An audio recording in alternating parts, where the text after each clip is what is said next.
Hello everyone, and welcome to a new episode of Gaming in the Wild, a video games podcast about games from the artistic, creative side of the tracks, from indie to AAA.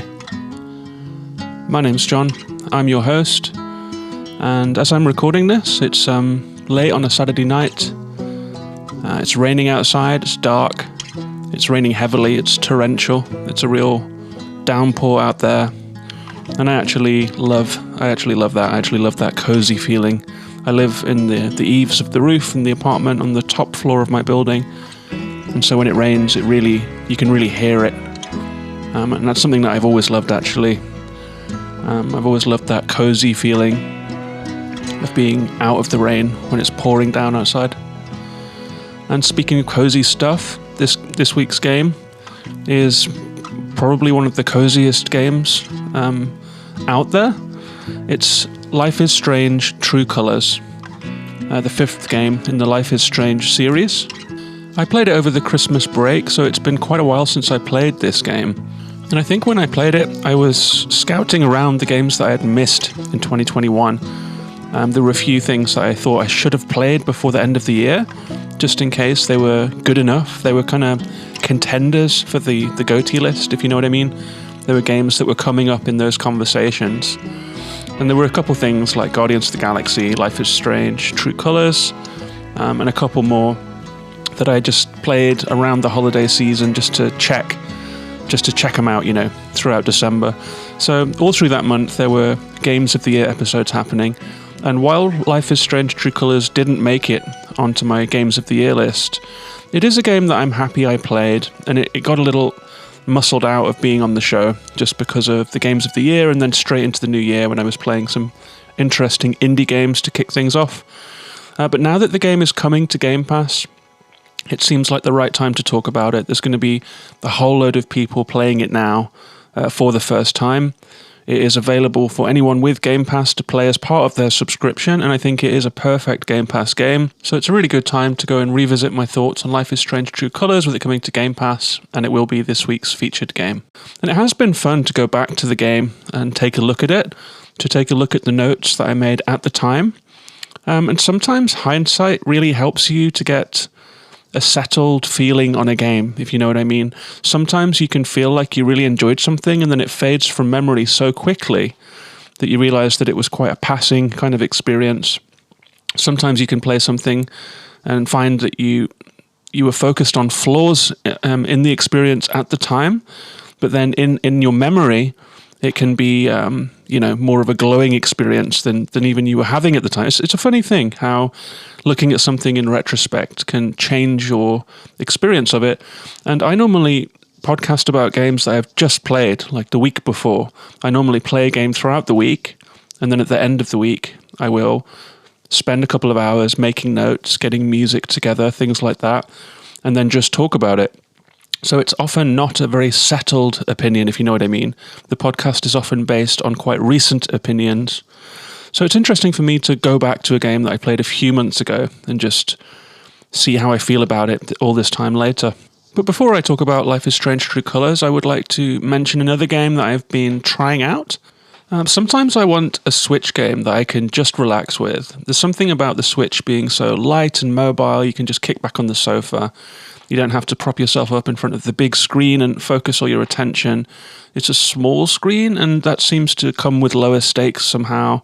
Handheld's a very comfortable, cozy way to play games. And I do have Kirby and the Forgotten Land on my Switch at the moment, but that's very, very colourful, very candy-coloured, cartoony. And I wanted something a bit more mellow, a bit more low stakes. Really just a game to relax with that isn't going to make your eyes pop out in that Kirby way. And so I actually looked through the back catalogue and picked up a couple games that I've had there for a long time. One of them is Brothers. It is the first game by that guy who made It Takes Two and A Way Out, who was always about the multiplayer and the co-op. And Brothers is an interesting one in that it's a fairly old game now, and it's been around the block. It's been on various subscription services, and it was highly rated at the time. And I think a lot of people like it. It's one of those games that you just always see on the store for a couple pounds. You always see it on PlayStation Now, always on sale on Switch. I think I got it for just a couple quid. But I wanted to play it on Switch. It felt like a good fit for it. And it's been an interesting one so far. I like that you are controlling two people on screen, two brothers, one with the left stick and one with the right stick, which is a little bit of a mind teaser in a certain way. It reminds me of playing the classic mobile game, Two Cars, when you're controlling two cars changing lane by tapping on the left and right of your phone screen. If you haven't played that one, I really recommend it if you want something to zone out with. It's really addictive and very fun. But it's a little bit like that. It's like you're trying to do two things at once. It's like that pat your head, rub your stomach thing. And so there is like a mechanical challenge to it. There are also some simple puzzles and a light story. You play as two brothers who are on a mission to find something to heal their dad who is sick, and that's it. And you run through a fantastical realm, triggering switches, dealing with funny mythical NPCs, solving puzzles, and just trying to find the way forward. And I've had a really good time with it. I think it's going to be a perfect travel game for me as I'm traveling next week. So I will be taking my Switch with me and continuing to play Brothers, and I think I'll talk about it more. I also dipped into a game called Jotun, or Jotun, or however you would pronounce it if you were speaking it in Old Norse. I think Jotun or Jotun might be the way to say it, rather than Jotun, the anglicised way that it looks if you're an English speaker. But this one came up on the show's Discord. Soccer Chick, a patron of the show, mentioned that she'd played the game and recommended it. And it's a game that I picked up on sale a couple years ago, I think, right at the start of my Switch time. And it had come recommended from a couple friends, and I picked it up, I tried it a little bit, and I bounced the first time around. I think I had a lot of games to choose from, and it just fell by the wayside. But it does come highly recommended, and so because Soccer Chick was so into the game, I think I'll give this one another try. I trust that recommendation. And I picked it up and played the first few levels of it. It's more interesting than I remember. I got further this time. There were some bosses that were quite fun. There were some puzzles where you have to do tasks based on Norse mythology, such as triggering switches. It's a simple switch puzzle, but the way that it's presented is that you're in the heavens among the northern lights, and you are lighting up constellations of stars, and you have to solve the puzzle by switching on the stars to make the constellation come to life. And as you do so, you get little nuggets of Norse mythology. And so I think Jotun will be another game that I'll play more of, and if I do speak about it again, I will try and find out exactly how Jotun or Jotun, and I'll try and get to the bottom of how that's pronounced for the next time that I talk about the game. But before we move on to talk about Life is Strange True Colours, please do allow me to mention that this show is patron supported. You can become a patron of the show at patreon.com/gaminginthewild. You will get access to the Discord community, a really fun place to talk about games with like-minded people. You'll get sale recommendations and occasional extra episodes, a few a year. So you're welcome to do so. I'm always really happy to get a new patron. It really makes my day. And we have a lovely community of listeners who are constantly recommending games, talking about what they're playing. It's a really fun place to get some game recommendations and to just hang out with some nice people. If you would like to do so and support the show at the same time, it's patreon.com/gaminginthewild, and I'll put a link in the description if that is of interest to you. And with that said, let's move on and talk about the featured game of the episode, Life is Strange True Colours.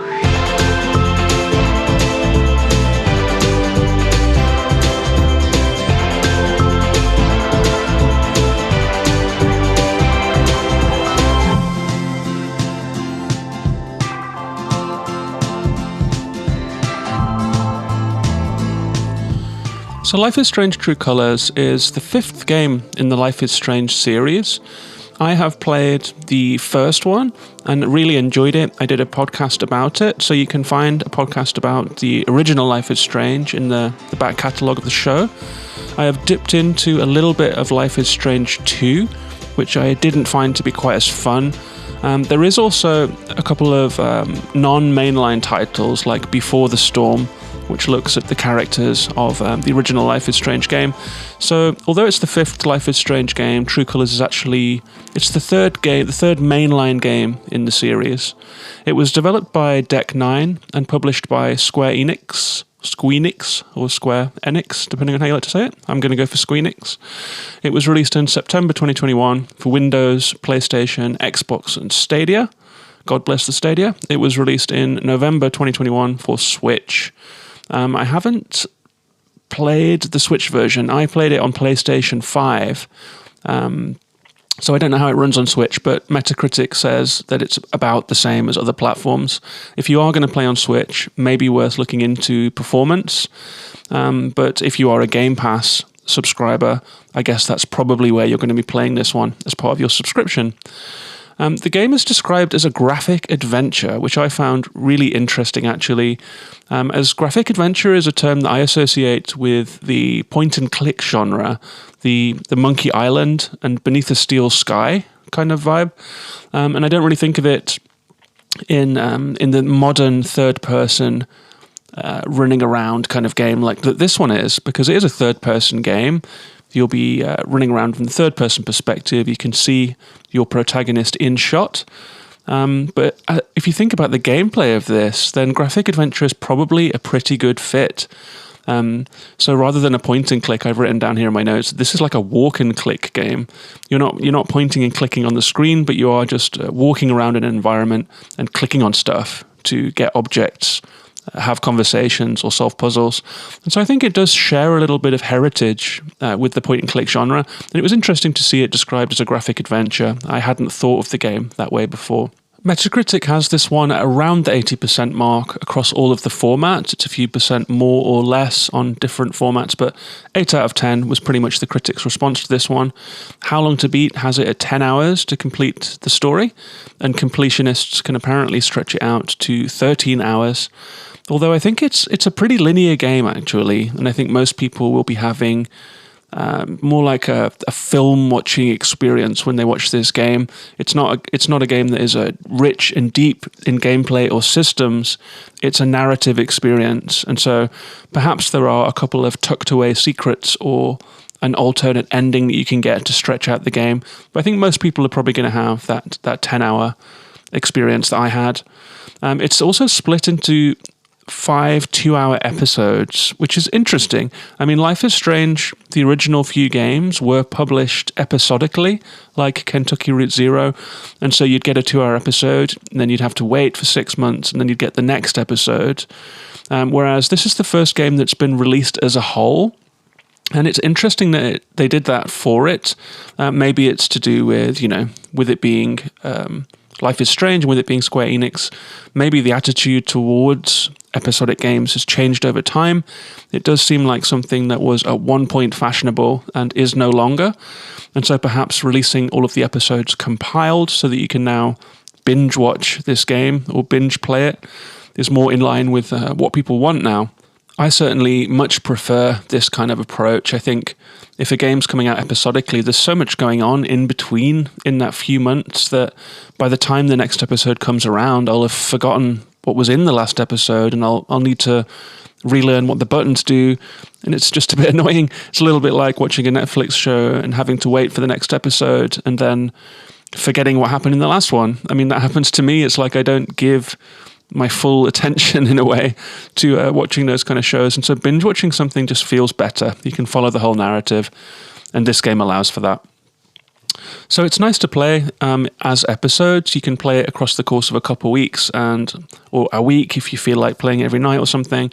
It's like watching a film in the evening. You can play an episode of Life is Strange True Colors, and that's how I have played it. It was really nice that the game has natural punctuation marks. It has natural break points where you can stop playing and pick it up again later. It does also have a DLC, which I have not played, called Wavelengths, and that's focused on Steph, who is one of the main characters in the main story, which is really interesting. It's fun. It would be nice to revisit this world, and I think I will go back and play that Wavelengths DLC when the mood takes me, because this game has a strong mood and it is a nice place to spend some time. So the story begins when Alex Chen, the protagonist of the game, she's a 20-something who's had a troubled upbringing, and you only get a little bit of that in the intro. you see her being released out into the world. After her family fell apart when she was a young teenager, she and her brother were split up and put into care. And she's had a life of being passed between institutions since then and not really found her place in the world. And she lost touch with her brother. But when this game begins, Alex is getting off a bus in the town of Haven Springs, having re-established contact with her brother.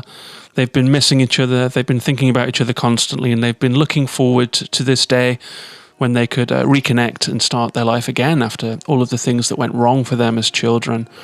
And it's a nice way to start a story. Life is Strange has a knack of making you feel like you are tagging along with a character at a pivotal moment in their life. It was the same with Max, the protagonist of the first game, and it's the same here. You really do feel that Alex is going through something. She's very likable, and the life circumstances that you find yourself in, it's basically starting a new life and having nerves. Like in the first few moments of the game, Alex gets off the bus and you have to go and find your brother on the bridge. You're supposed to meet him on the bridge in the beautiful Colorado mountain town of Haven Springs. And so you get to walk around a little, you get to look at the trees and see the light and the clouds. It's very autumnal and beautiful. And you get that Life is Strange mood. It always feels like autumn. It always feels slightly nostalgic and foggy and misty and kind of halcyon, like a memory or like a classic coming-of-age story. It reminds me of the feeling you get in things like My So-Called Life, the excellent 90s TV show about teens living through grunge. Things like Catcher in the Rye, more recently things like Lady Bird. There is this feel of wistful Americana and teenage nostalgia that permeates these games, and it's present and correct here in Life is Strange True Colors, and as always the game does a great job of that.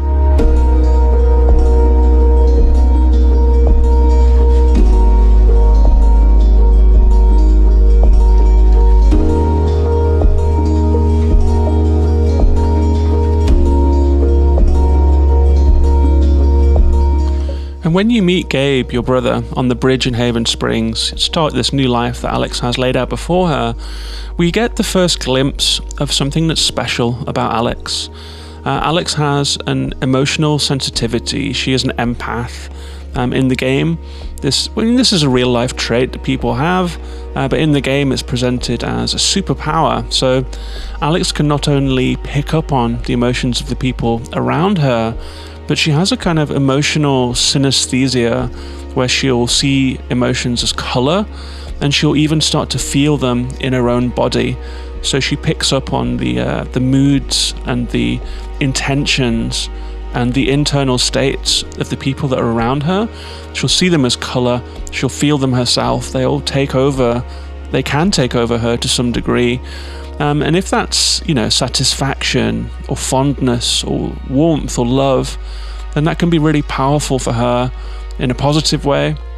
But if it is hate, if it is anger, if it is the will to attack someone, if it's jealousy, then she'll pick up on that too. So Alex, I guess the psychological difficulties that she has had throughout her life are presented as being partially as a result of this superpower that she has, and she has been trying to tell people how she feels, and she's had trouble having anyone believe her.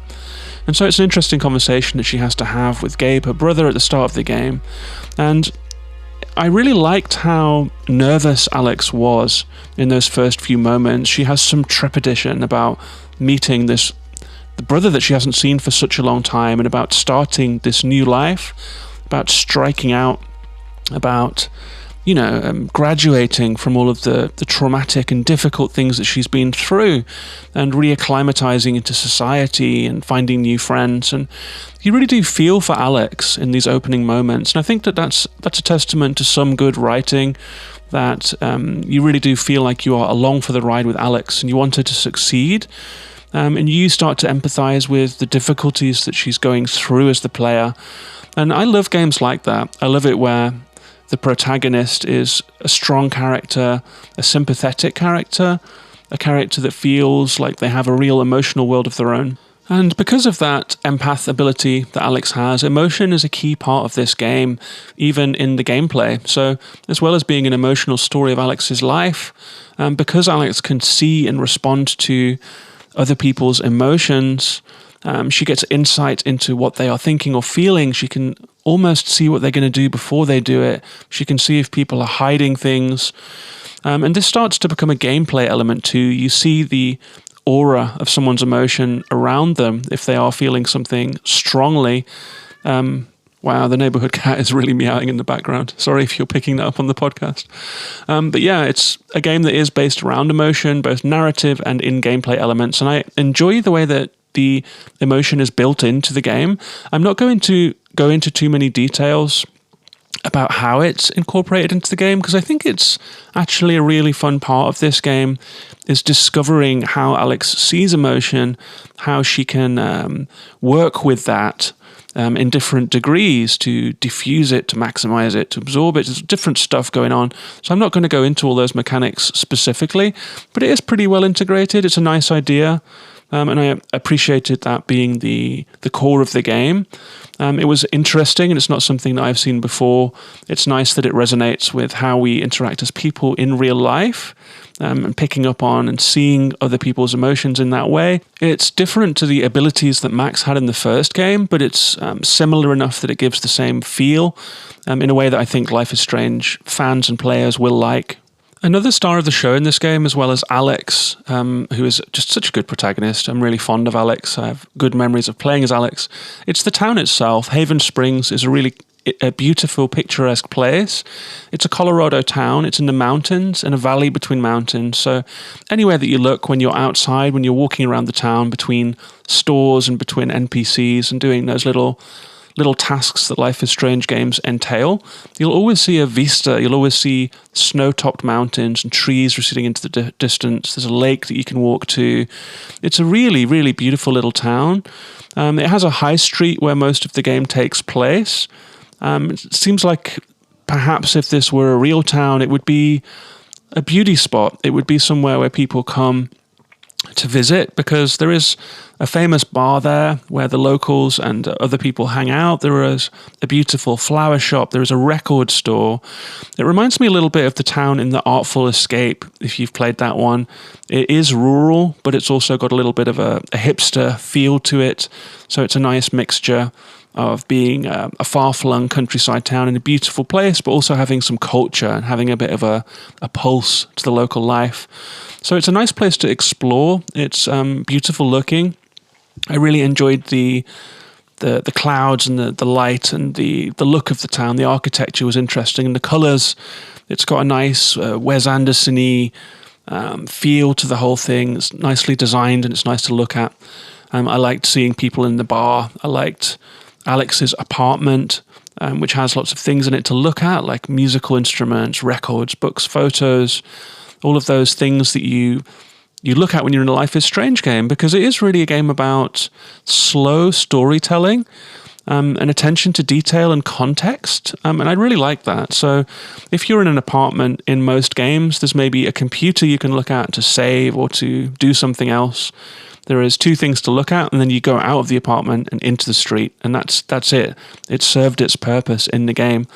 In Life is Strange games, it's a little bit different. There might be 25 things you can look at, and you'll get a little bit of voice acting when you look at each one.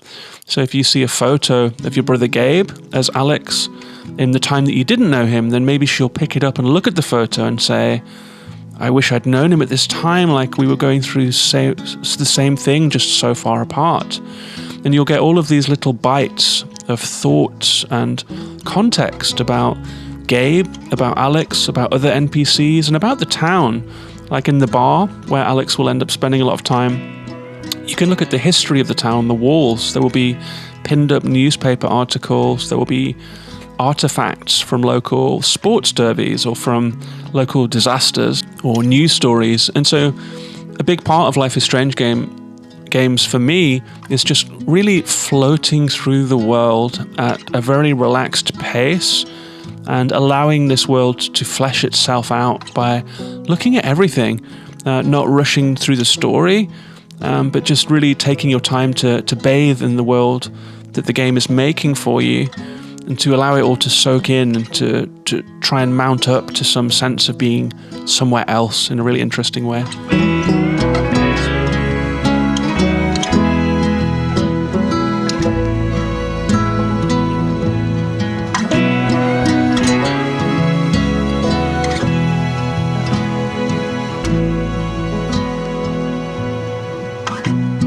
But there is, of course, a story. It is a story-led game. It is something to do with some local politics. There is some intrigue. There is the corporate elements, the local law enforcement. There are some tragic events and some drama. And that's the kind of thing that these games hinge around. There has to be some friction and tension to make them work in the way that they do. So it's not all roses for Alex as she starts her new life, actually. It will prove hard for her in many ways. She'll really go through the ringer in some ways. It is a story that has thriller aspects to it, and it works really well in that episodic style. You can play a couple of hours, and there might be a cliffhanger or something interesting. And they're all really interesting. They're all really good episodes, and the plot really does go to some interesting places. There are some flashbacks that will tell you more about Alex and her personal experience and the life that she has been living all of these years. There will be insights into Gabe's life. You will meet some interesting characters. There are some good, colourful local personalities. And it's a really enjoyable game. If you've played Life is Strange games, I would say this is the game in the series that comes closest to hitting the heights of that first game, which was really lightning in a bottle in some way. It's a really good one. It's a really lovely game. It's really memorable game with a lot going on. And Life is Strange True Colors does it proud. It has good, simple gameplay. It's relaxing. It's low stakes. It looks and sounds lovely. The music is all very soft and acoustic and nice. The characters are fun. The setting is fun. And the story is something that you might see in a Netflix series. So if you want to kick back on the couch and enjoy a nostalgic, warm, slightly supernatural, slightly thrillery story with that nostalgic feel to it, then I think you might really enjoy this one. I certainly did. I think 8 out of 10 is fair. It's a 7 or an 8 for me. It's not like a home run. And the shortcomings of the game I will talk about in a while, but I really enjoyed it, and I think it's a perfect Game Pass game. So I'll finish off by running through some of the highlights and lowlights of the game. The big highlight for me is Alex herself. She is such a good creation. Her facial expressions are great. The way that she holds herself is interesting. She has good body language. She'll sometimes be closed up or open. You can feel her tentativeness. You can feel her shyness. I think the voice acting was excellent. And you really got a good feel for Alex. You really got a good feel for who she is and what she's going through. The other characters were great too. Steph is a memorable character. She's like the Chloe of this game. She's the local record store owner. She's like a cool hipster girl who's playing records on the radio and playing in a band and all that sort of thing. And she and Alex become good friends. Or you can go down various, or well, at least 2 romance options in this game. One is Steph, one is Ryan. Ryan's like your basic, like hunky local guy, and Steph is the really cool record store owner and much more interesting, to be honest. There is also an old character called Jed who runs the local bar, this beardy local. There's a character called Ducky who is really fun and memorable, just like a quirky resident of the town who you'll come into contact with at various points. So the characters and the town of Haven Springs itself, like the personality of that town, the lake, the park, the woods, that leafy small town feel with little shops. Everyone knows everyone else. People know that you've arrived. There is like a social network in the game. You can look at your phone and see what people are posting, and it will relate to the things that are happening in town and happening in the story. And that helps to bring the game to life too, and to make it feel like these people are using this social network to express themselves and to say what's going on in the town. It's like a community feeling. And I thought that worked really well too. I also really liked the details. I really liked looking through records and picking one out. I really liked that Alex, you can pick up a guitar and have her strum it. You can look through her bag and change her clothing. There's lots of little details in the landscape. Not the landscape, in the play area, I guess, in the environment. The environmental details are on point, as always in Life is Strange games. So you can look at lots of small things, and there are lots of things to see that are not necessarily in plain view. I think the game does reward you for using your abilities to see objects that aren't highlighted as viewable. So there are little secrets tucked away here and there, and they just add more context, more story, in a way that I really enjoyed. I really like that whole gameplay mechanic of just spending time in space as a character, learning about them, learning about the place, learning about their past and their thoughts, and sharing time with them. It's really nice, it's a really relaxing thing. There's a reason that Life is Strange has gone on for so long. There's a reason that we're on Game 5 now. It's just lovely, relaxing gameplay. A high point for me also is one specific chapter that was the standout for me, and is worth playing the game just for this chapter. And that's when there is a LARP in the town. If you don't know what LARPing is, it's a live-action role-playing. It's when people will dress up as characters from a story, and it will be played out in real space. And so there is a LARP that goes on through the town. Alex takes part in it. Everyone in the town takes part in it. And it's really, really fun to see the characters dressing up in different outfits, playing different roles. It's so much fun going through it. There's good music for it. There are new gameplay mechanics. It has a story resonance that really, really worked for me too. And so the LARPing sequence in Life is Strange True Colors was really just a joy. It's not a perfect game, of course. I would say that the graphics feel a little outdated. I think that things have moved on since Life is Strange. The original one, it looks fine, but graphics have grown up a little bit, moved away from that kind of stiff polygon character model thing. So it feels a little bit like a game from the past. It's a little bit like when I was playing Grand Theft Auto 5 recently. Just, I think the way that motion capture has evolved, it's been upgraded over time, and the standard has gradually risen. And Life is Strange True Colors, I was surprised that it feels like a little bit of a throwback in that way. There are good facial animations, and Alex does have good body language as described, but sometimes other characters can look like a little stiff and dead-eyed, if you know what I mean. You're not always believing in them.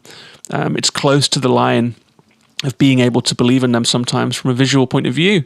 It's a shame. It would be nice if they were more motion captured, a little bit more custom. They definitely feel like polygonal models at time rather than living, breathing people.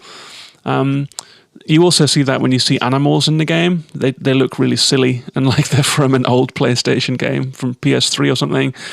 So there are little bits and bobs here and there where the slightly tired graphic format of the game is noticeable. A couple of little other things in that area too. For example, when you put on a record, Alex will lift the needle and she'll just drop it on in the middle of song 3 or something. So you're dropping it into the middle of the record rather than at the start of a song. It's a small thing, but it happens a lot, and it threw me off every time. I'm like, why is she fucking up putting on a record this badly? Doesn't she know how to put on a record? She's like a young hipster vinyl fan here. It just threw me off a little bit. I was like, what an odd decision to make the record animation just wrong.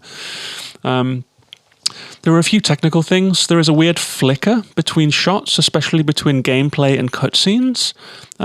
It's really odd, actually. It's like there's just a strange flicker between them. It doesn't cut cleanly. It cuts with a little visual distortion. There is also some juddering and framiness. There is pop-in and frame drops. This shouldn't have been happening on a PS5, I think. I mean, if the game can run on Switch, and it doesn't seem crazily technically demanding. It feels very much like it could run on PS4. It's like a start of the PS4 era. So I don't know why it's having technical problems on a PS5. It must just be optimization, and I hope that will be patched out in time. I would also say that games that are about teens or 20-somethings have an eternal problem of seeming like they are trying to be cool, and they always fail, like almost always, you know what I mean? So the writing can be clunky here. Sometimes the things that the characters say to each other just feel a little awkward and scripted, like you're watching a show that's supposed to be about 20-somethings and you're actually seeing just older people trying to write younger people. And I got that feeling sometimes. Like, it doesn't always get it right. Sometimes it's a little strained. Sometimes it's a little bit of a grimace when they're just trying to be cool and really failing. I would say that it lags behind games like indie games. Like I think Night in the Woods got this really right, actually. If you've played Night in the Woods, I think Night in the Woods did a really good job of writing like late teen, early 20s characters in a way that just felt really funny and cool and fresh. Here it's a little bit stale. It's a little bit like Cool Dad sometimes. Doesn't quite work. Also, I would say that this game, finally, it's quite small in a way that I was surprised by. I think that it's an entirely narrative experience, pretty much. The gameplay is extremely minimal. If you are prepared for that walking simulator, narrative-led gameplay, then you'll like it. You'll know what Life is Strange games are like. But if you are looking for mechanics, if you are looking for progression, if you're looking for leveling up, if you're looking for layered gameplay, you're not going to find it here. This is a very simple A to B linear narrative journey with very little room for improvisation, zero room for exploration really, apart from perhaps a couple of alleyways around the town. Haven Springs is really only one street where all the shops are. You can see the other streets leading in different directions, residential streets. You can see paths leading up into the mountains. You can't take any of them. There are invisible walls around a very, very, very small play area. The game takes place on one main street and rooms around the town that you'll revisit repeatedly, a shop, an apartment, a bar. And there is no real sense of freedom. There is no real sense of being able to explore. It's more like it's got that Ghost Train feeling. I've talked about this before, but sometimes you feel like you're in a living world. Sometimes you feel like you're riding a ghost train. And this game is on the Ghost Train side of things. So as long as you are comfortable with that and you know what you're getting, I definitely felt a little constrained. There were times when I wanted to just take a walk, go somewhere that I couldn't, just walk past a car, go down an alleyway and see what lay behind a building. I just couldn't. Like, it would have been really nice if they'd brought Haven Springs to life a little bit more and just scoped the town up a little bit, just let you wander, have a few incidental encounters. It would have really let me fill my lungs whilst playing this game, if you know what I mean. I never really got that feeling. I got the feeling that I was more just going through a plot that had been laid out in a set way, and that's the only way to play it. So there is that too. It's just a consequence of the type of gameplay that Life is Strange has. But overall, I think if you like Life is Strange, if you know what you're getting, if you like the first game, I think this is a very good example of the Life is Strange type game. I think if you're playing on Game Pass, it's the perfect place to play it because it's part of your subscription. And I enjoyed this one. I had a good time with it. That's Life is Strange, True Colors.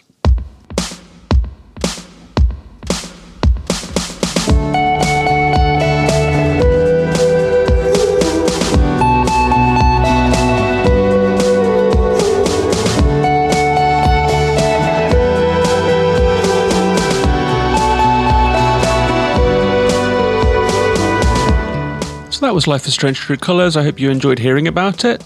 I really did enjoy that first game. I played it on my iPhone, actually. Life is Strange was a game that went to just all formats. I played it on an iPhone with a big screen using a Backbone controller. I really like my Backbone controller. Just clips straight onto the phone. And Life is Strange just felt really good on a handheld. I think that this game would feel good on Switch as long as it runs okay, but it's fine on Xbox. It was good. It looks nice on the screen. It was a really fun game to play, a really nice soundtrack, really nice look to it. I'm interested in playing the Life is Strange remasters at some point. I wonder if they will come to Game Pass too. I never played Before the Storm, and I would be interested to see more from Chloe and from Max. I really enjoyed those characters in the first game.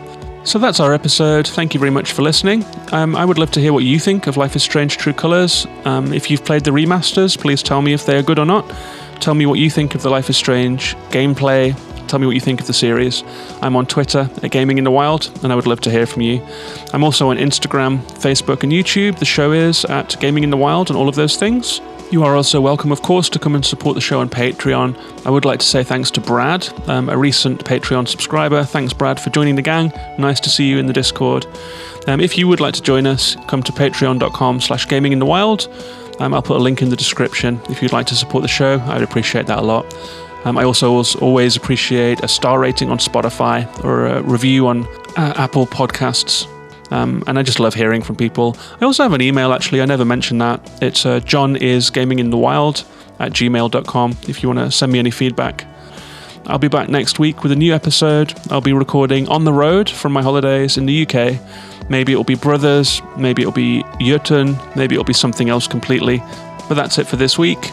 Take care of yourselves and each other, and bye-bye for now.